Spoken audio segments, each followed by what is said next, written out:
Yo, Headliner Nation, what is going on? Welcome back to the Fantasy Headliners. Kyle here, and in today's video, it's all about that upside, baby. That's right, I got a few players that I'm going to be talking about.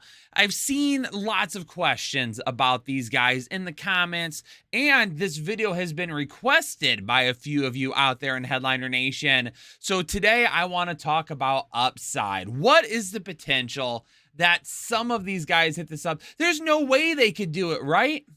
Or maybe there is, and that's what we're going to be breaking down in this video. But not only do I have some really nice breakdowns for you all on several players that you might be targeting on draft day, but I decided to throw a little bit of a wrinkle into it as well, and we're going to talk about their season-long props over on Prize Picks. So these guys, you can use this video for any fantasy football information, but if you're interested in playing some of these props over on Prize Picks, these are going to be some of my favorite props to go along with the information. So make sure you hit that like button for me, because we're going to be giving away a huge piece of autographed memorabilia, and there's really only one way that you can get your hands on it. And we're going to be giving away an autographed Adam Thielen authentic on-field full-size dual color helmet. Look at this thing. Holy crap.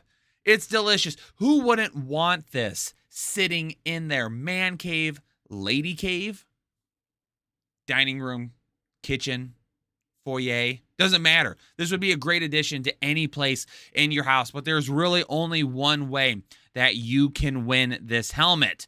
You've got to go over to Prize Picks and either download their app or go to prizepicks.com, create a free account using code word headliners. That's important, code word headliners.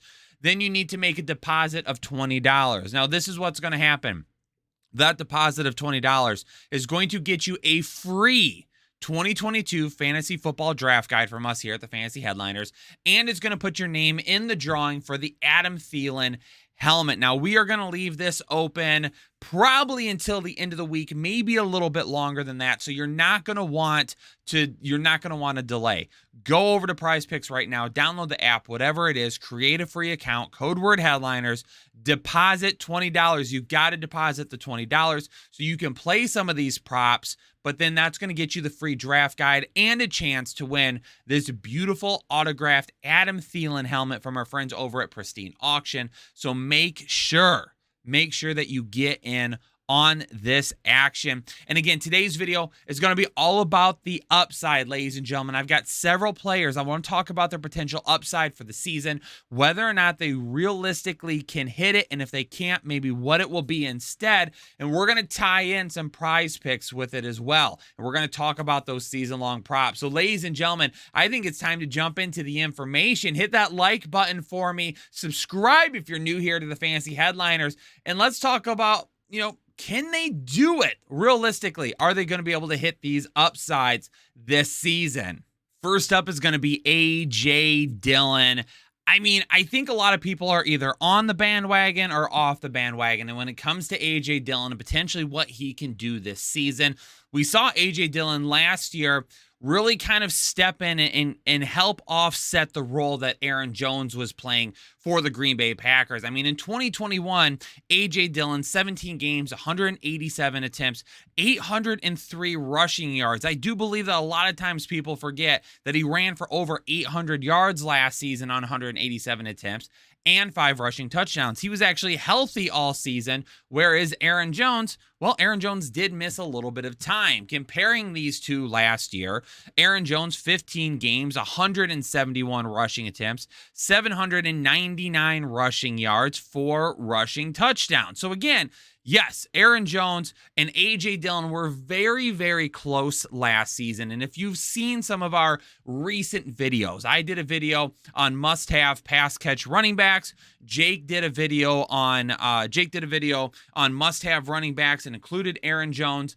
We really like Aaron Jones this season. We think that there's a great opportunity with Davante Adams being gone for Aaron Jones to solidify himself as one of, if not the main pass catcher in this offense. So that begs the question, can both of these guys really offer high-end value. And it got me to thinking, running back duos. We're starting to see this more and more and more in the NFL these days, right? Running back duos together. How high can they realistically climb ceiling-wise if you've got two guys being utilized as a running back? Well, there are a couple of running back duos to go over 1,000 yards together in recent memory. 2008 and 2009, actually back-to-back years. Now, there have been quarterback and running backs to go over 1,000 yards together, but I'm not talking about quarterbacks and running backs. I'm talking about just running back duos together to go over 1,000 yards. Only two instances,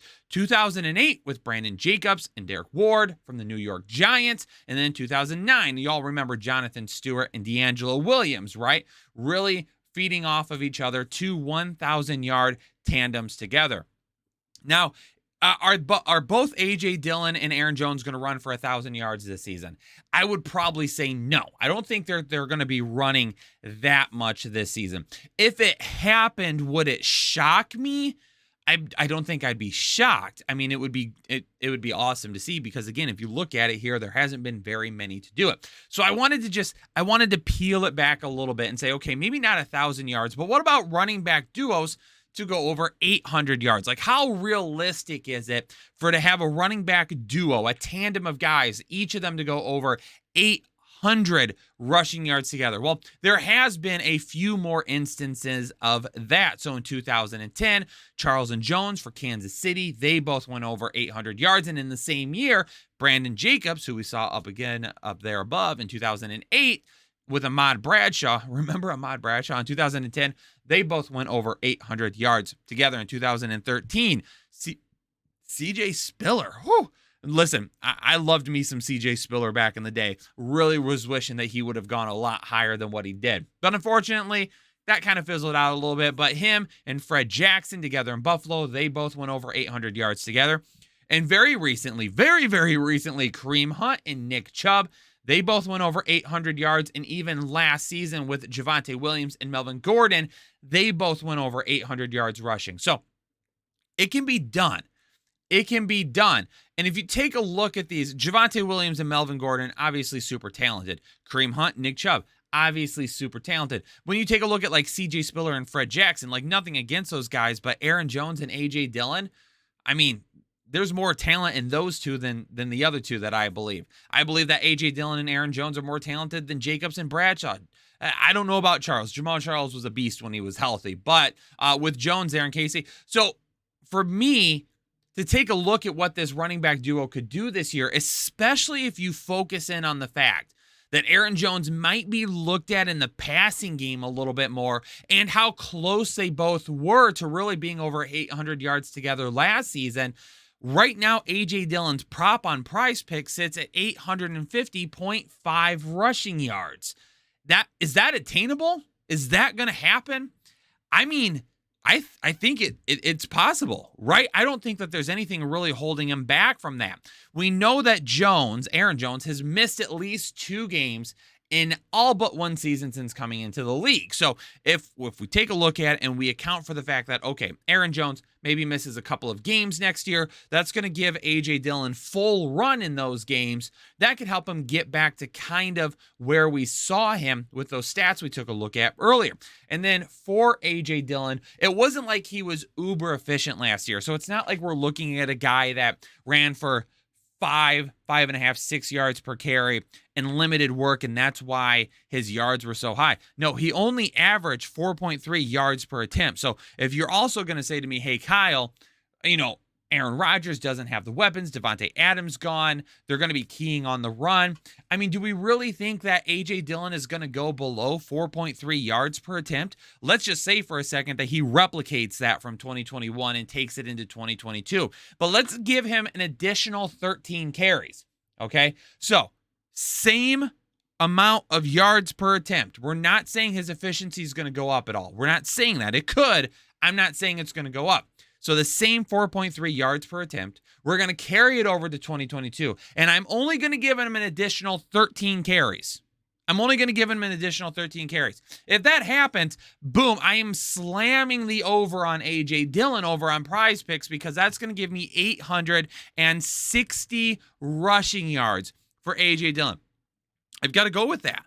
I've got to go with that because we're not asking a whole lot from him here, right? We're not looking at this and saying, oh, A.J. Dillon's going to have to run for 5 yards a carry. He's going to have to get 100 more carries. We're not saying any of that. He was already close to the 850 mark last season. He only would need another 13 carries at the same yards per attempt last year. Sign me up. 860 yards. I'm going to take the over on 850.5. And I do believe that if they focus in on using A.J. Dillon more as like the true running back, the guy getting the carries, and then utilize Aaron Jones in the passing game, this is definitely going to be an opportunity for both of these guys to exist. Now, on the thumbnail, you saw a couple of guys that I think are being talked about quite a bit this offseason for a couple of different reasons.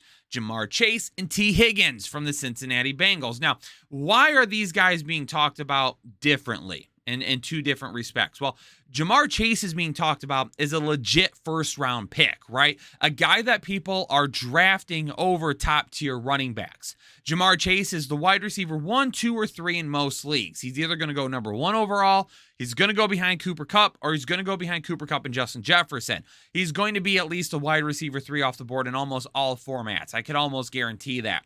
But teammate T. Higgins.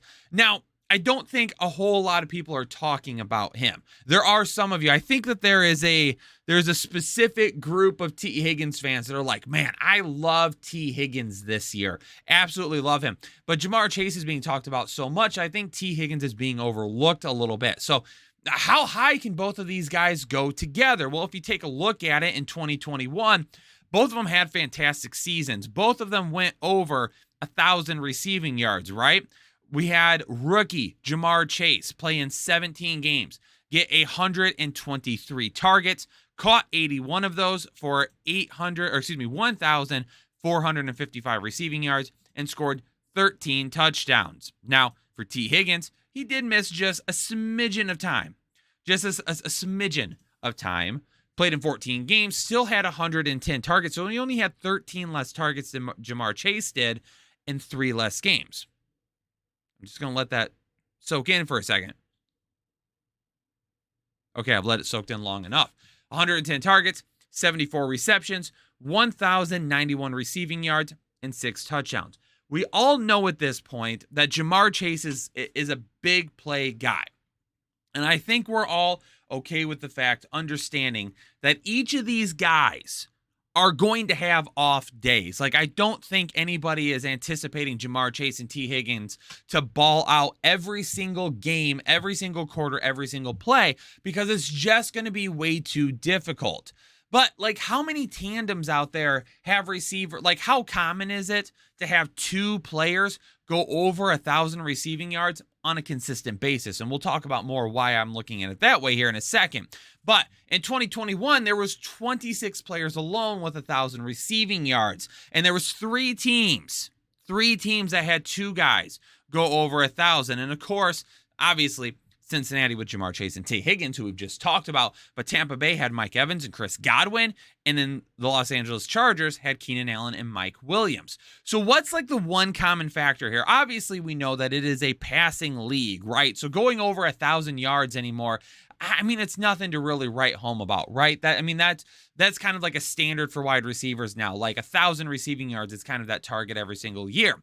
So with only 3 teams going over, or with only 3 teams having 2 players to go over 1,000 receiving yards, like what's the common denominator here? The one thing in common is they all have elite quarterbacks: Tom Brady, Justin Herbert, and Joey B. Burrow, baby. Listen, if you don't think Herbert and Burrow are elite players at this point, I'm going to need to have you step outside with me so I can kick you to the curb and then shut the door behind you. Both of these guys are elite. All 3 of these guys are elite. Obviously, Tom Brady, we know that. But again, so we know going into this season, we're still going to have elite quarterback Joe Burrow, right? And if things have only gotten better for Cincinnati since we last saw them in the Super Bowl. Now, their Prize Picks props are sitting at 1,300 0.5 receiving yards for Ja'Marr Chase, and 1,050.5 receiving yards for T. Higgins. So the big thing here is understanding the fact that 1,000 receiving yards for T. Higgins is absolutely obtainable, because that's the big question mark here, right? I think everybody knows that Ja'Marr Chase, the 1,000 receiving yards is absolutely there. But T. Higgins in after missing 3 games last year, still went in with 1,000, or still went in over 1,000 receiving yards. Again, things have only gotten better. Now, here's the one thing about Cincinnati's defense. Cincinnati's defense last year, while good, was not stellar.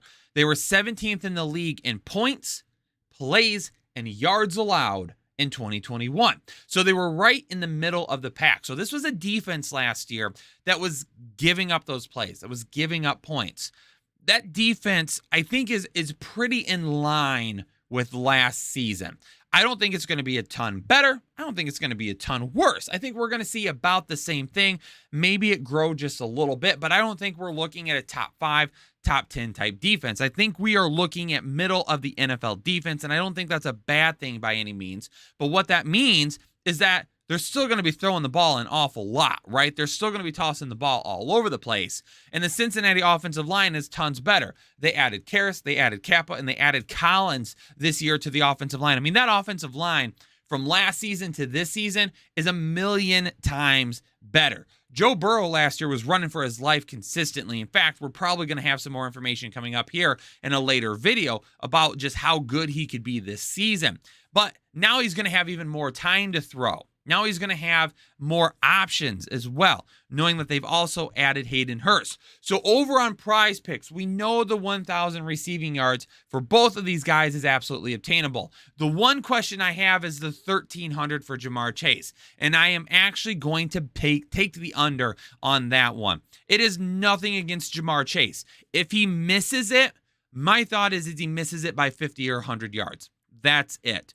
Just because, number one, I'm going to bank on T. Higgins being fully healthy. There's really nothing in T. Higgins' injury profile to lead me to believe that he is a guy that I think we need to basically say, hey, we're going to be missing him a few games every single season. So for T. Higgins, for me, if he stays healthy for a full 17 games, I mean, look at how close he was to Ja'Marr Chase last season, with those numbers being 3 less games. I mean, if he had played all 3 of those games and played 17 games like Ja'Marr Chase, I mean, you're looking at a guy that may have beat him in targets and receptions. Maybe not the receiving yards, but the targets and the receptions could have been more there. So now that we have a full year of Ja'Marr Chase, and teams are probably going to key on him a little bit more. He's the big play guy. He's the guy that's going deep. He's the guy that's really going to make people hurt him.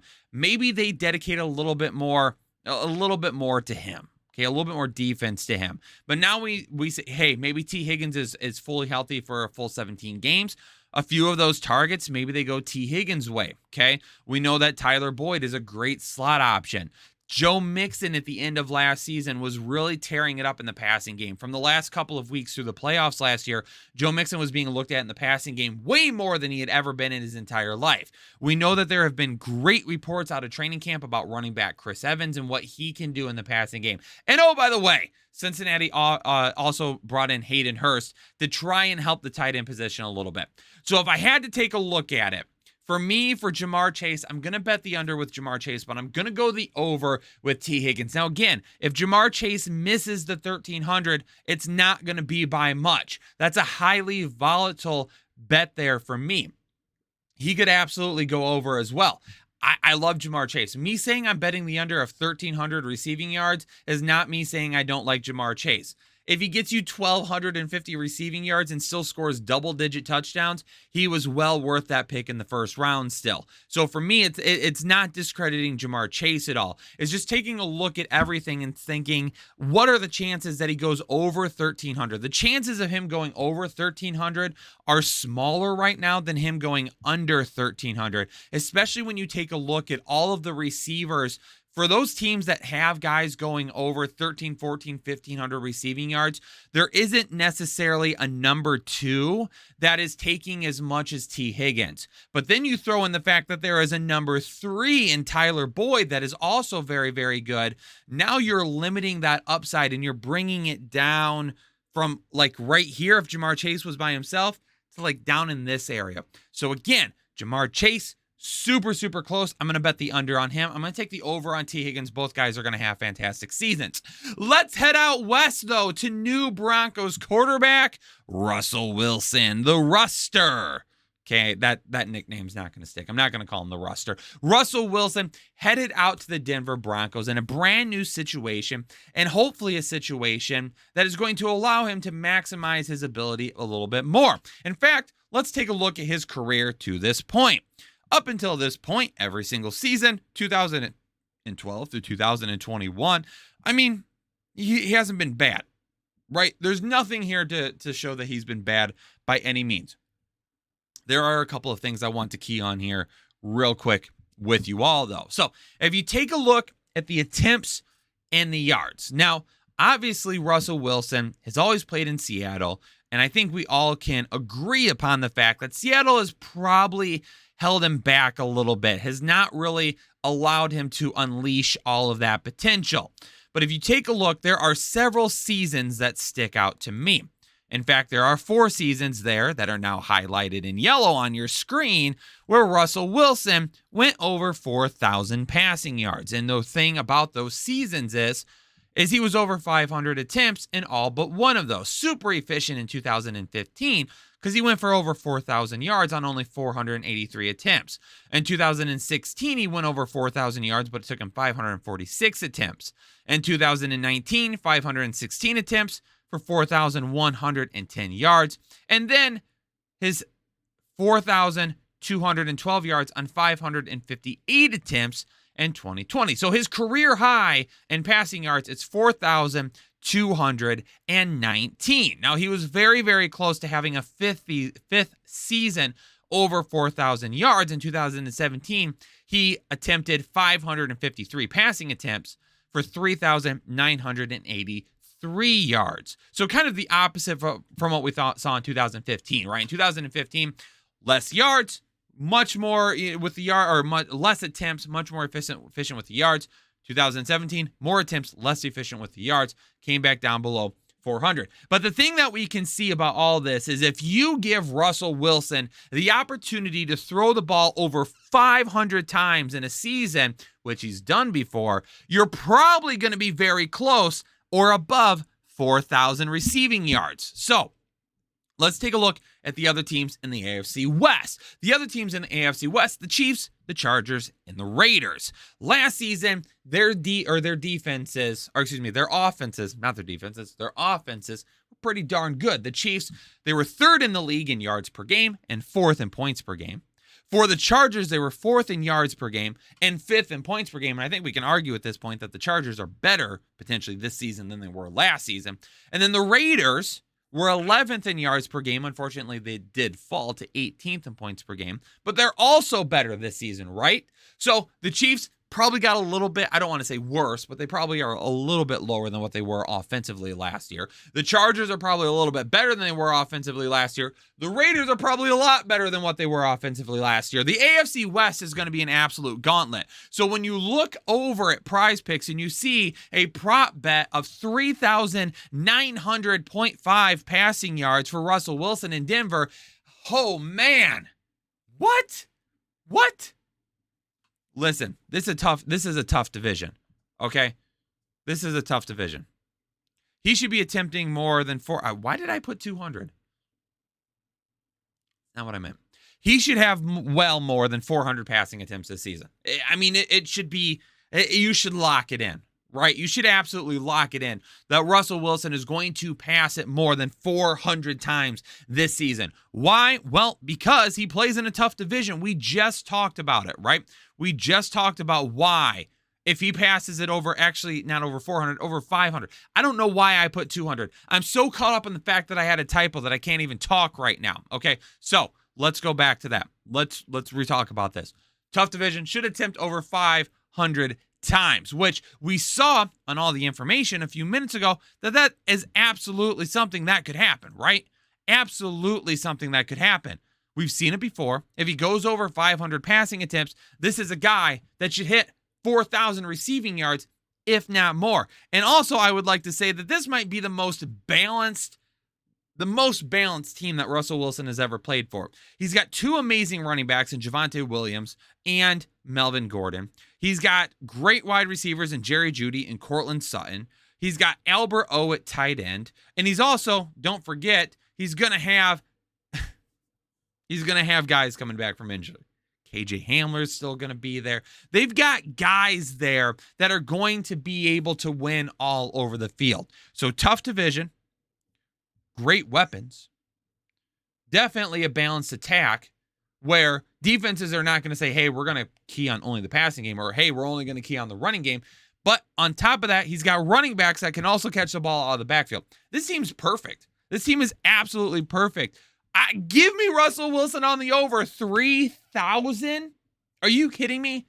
3,900.5 passing yards. Y'all should be hitting the over on that consistently. There is no reason why he should not hit that many receiving yards. That many passing yards. There's absolutely no reason for it, okay? And again, I apologize for the typo. I put these together at like 2 a.m. is when I wrapped up the graphics. So I was a little out of it at that point. But hit the over on Russell Wilson, 100%. The dude is going to get 4,000 passing yards. I absolutely feel it this season. Lock that in over on Prize Picks. But a couple of weeks ago, I did a must-have running back video talking about must-have patches catching running backs. And I said if that video got 800 likes, I was going to give away a free draft guide. So, ladies and gentlemen, let's bring it up here real quick. The giveaway winner for the 2022 Fantasy Headliners Draft Guide is going to be David Shock. Great stuff, Kyle. I love Uncle Lenny this year. Love Aaron Jones too. But in the late second, if they're both on board, I think I'd have to go for Net. Absolutely love it, Dave. Appreciate the comment. Congratulations on winning a draft guide. Make sure you hit me up over at our email address, info@thefantasyheadliners.com. Make sure you send that email from the email that is associated with your YouTube account, because we will have to make sure that we verify that. Because there's some weirdos out there. There's some weirdos out there that are going to be like, oh, hey, I want to take this guy's draft guide. We don't like weirdos like that. But ladies and gentlemen, that's going to do it for me. Don't forget, though, that we are giving away that Adam Thielen helmet. There's only one way for you to win that, though. You got to go over to Prize Picks and sign up. Use code word Headliners and deposit $20. Make sure you play some of these props that we talked about today. Make sure that you also do that to get your free Fantasy Headliners draft guide, and then you'll also be put in the drawing for this Adam Thielen helmet. Ladies and gentlemen, that's going to wrap up this video for me, though. Make sure you hit that like button if you appreciate the content. If you're new here to the Fantasy Headliners, subscribe and stick around, because we're dropping absolute bangers right now. And hey, leave me a comment down below. Let me know what you think about these guys. Let me know if you're playing any of these props over on Prize Picks. But I'm going to get out of here for today. Stay safe and stay healthy, Headliner Nation. I'll catch you all in the next episode of the Fantasy Headliners. Analytics off the chain, all the channels not the same. Jake and Kyle, you know the name. Headliner Nation, we running the game. Y'all stuck on third down. Your content's plain Jane. Headliners on top now. We gonna move and change. Podcast off the rip. Draft guide, so legit. Fantasy world, our game tight. You know we about that chub life. Stuck in a rut and you need some motivation. Head to the channel for this Headliner Nation. I'm a headliner.